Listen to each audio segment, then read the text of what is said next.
આજે ઘરમાં કાંઈ શાકભાજી ના હતા પણ પાપડ પડ્યા હતા ને તો મેં એકદમ ટેસ્ટી એવું રાજસ્થાનનું ફેમસ પાપડનું શાક બનાવ્યું અને સાથે ઘઉંના લોટના લચ્છા પરાઠા બનાવ્યા. તો પહેલાં તો આપણે એક ડુંગળી લઈ લેવાની છે મીડિયમ સાઇઝની, તેને આપણે સમારીને નાખી દઈશું. મોટા મોટા કટકા કરીને નાખવાનું છે ચોપરમાં. સાથે એક આદુનો કટકો લઈ લેવાનો છે, તેને પણ સમારી નાખશું. સાથે મેં અહીંયા 2 મોરા મરચાં લીધા છે, તેને આપણે 2 કટકા કરીને નાખી દઈશું. સાથે 4 થી 5 લસણની કળી નાખી અને તેને એકદમ ઝીણું એવું ચોપ કરી લેવાનું છે. જો ચોપર ના હોય તો તમારે આ બધાને ઝીણું ઝીણું સમારી લેવાનું. તો આવું આપણે ઝીણું સમારી લેશું. હવે અડધી ચમચી જેટલું આખું જીરું, અડધી ચમચી વરિયાળી અને અડધી ચમચી આખા ધાણાને આપણે અધકચરા વાટી લેવાના છે.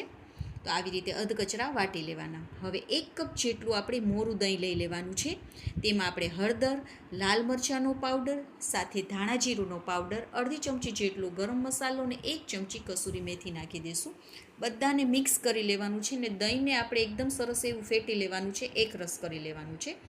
હવે મેં અહીંયા અડદના પાપડ લઈ લીધા છે, તો 5 જેટલા આપણે અડદના પાપડને પહેલાં શેકી લેવાના છે. તો આપણે તવી ઉપર જ શેકીશું, તો થોડું થોડું આપણે ઘી લગાવી દેવાનું અને મીડિયમ ફ્લેમ ઉપર આપણે પાપડને એકદમ સરસ એવા 5 પાપડને શેકી લેશું. 5 પાપડ શેકાઈ જાય ને એટલે હવે તેના આપણે મોટા મોટા કટકા કરી લેવાના છે. એકદમ ઝીણા ના કરતાં મોટા જ આવી રીતે રફલી કટકા કરી લેવાના. હવે આપણે આનો વઘાર કરીશું.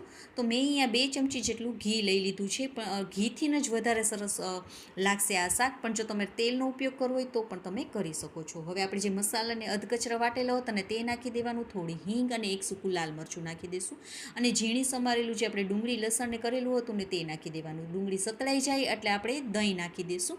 હવે દહીં નાખીને ત્યારે એકદમ આપણે ફ્લેમને ધીમી કરી નાખવાની છે અને દહીંને આપણે સતત હલાવતા રહેવાનું છે. જ્યાં સુધી તેલ છૂટું ના પડે ને ત્યાં સુધી હલાવતા રહેશું, જેથી કરીને દહીં તમારું ફાટશે નહીં અને તેનો સ્વાદ પણ એકદમ સરસ એવો આવશે. તો જો એકદમ સરસ એવું આપણું દહીં તેલ છૂટું પડી ગયું છે, તો દહીં આપણું એકદમ સરસ એવું કૂક થઈ ગયું છે. તો મેં અહીંયા થોડું એવું ગરમ પાણી નાખી દીધું છે. તમારે જેવો રસો કરવો હોય ને તેટલું પાણી નાખવાનું, પણ ગરમ પાણી જ નાખજો, જેથી કરીને શાકનો સ્વાદ એકદમ સરસ રહે. જરૂર મુજબ મીઠું નાખી દેવાની અને થોડી એવી ખાંડ નાખીશું. અને હવે આપણે 1 થી 2 મિનિટ માટે તેને કૂક કરી લઈશું, કારણ કે આપણે પાણી નાખેલું છે તે. હવે ગેસની ફ્લેમને ઉકળી જાય ને પાણી એટલે ગેસની ફ્લેમને બંધ કરી દેવાની છે અને પછી પાપડ નાખવાના છે. આપણે કેમ સેવ ટમેટાનું શાક કરીએ ત્યારે સેવ ગેસની ફ્લેમને બંધ કરીને પછી નાખીએ, તે રીતે જ આપણે પાપડમાં પણ કરવાનું, જેથી કરીને પાપડ તમારા એકદમ લોંદા નહીં થઈ જાય.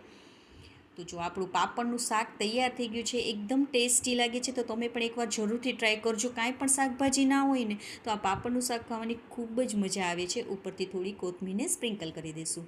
હવે આપણે લચ્છા પરાઠા બનાવી લઈએ. તો તેની માટે આપણે જે રેગ્યુલર ઘઉંનો લોટ બનાવતા હોય ને તે રીતે જ લોટ બાંધવાનો છે, અને પણ લોટને એકદમ ઢીલો રાખવાનો છે. આપણે રોટલીનો લોટ હોય ને તેના કરતાં થોડો આપણે ઢીલો રાખીશું, જેથી કરીને તમારા લચ્છા એકદમ સરસ એવા બનશે. હવે મેં અહીંયા મોટો લુવો લઈ લીધો છે. મારી જેવડી પાટલી છે ને એટલું જ આપણે રોટલી વણી લેવાની છે આવી રીતે, અને થોડી રોટલીને આપણે પતલી રાખીશું. ઉપરથી આવી રીતે ઘી લગાવી દઈશું અને થોડો કોરા લોટને સ્પ્રિંકલ કરી દઈશું. હવે આપણે આવી રીતે તેને વાળી લેવાની છે. જો આવી રીતે તમારે એને વાળી લેવાની. જેટલી મોટી રોટલી હશે ને એટલા લચ્છાના લેયર છે ને એકદમ સરસ એવા ખુલ્લા તમારા પડશે. તો આવી રીતે વળાઈ જાય ને એટલે હવે તેને છે ને હળવા હાથે છે ને તેને આવી રીતે ખેંચવાનું છે. હળવા હાથે તમારે ખેંચવાનું, જેથી કરીને મોટો લુવો થશે અને લેયર પણ એકદમ સરસ એવા પડશે. તો હવે ફરીથી આપણે કોરા લોટને સ્પ્રિંકલ કરી દઈશું અને હળવા હાથે હવે આપણે તેને નાની એવી રોટલી વણવાની છે. બહુ પતલી ના કરતાં થોડી જાડી જ રાખજો, તો તમારા લેયર એકદમ સરસ એવા પડશે. હવે તવીને ગરમ કરી લેવાની છે.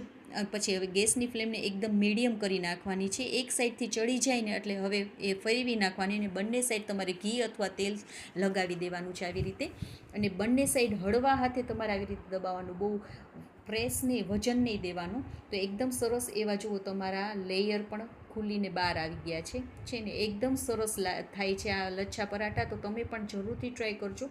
બાળકોને તો ખૂબ જ પસંદ આવશે. જો તમે શાક ન હોય ને એમને તમે આ લચ્છા પરાઠા બનાવીને આપશો ને તો ચારે ખાવાની પણ ખૂબ જ મજા આવે છે.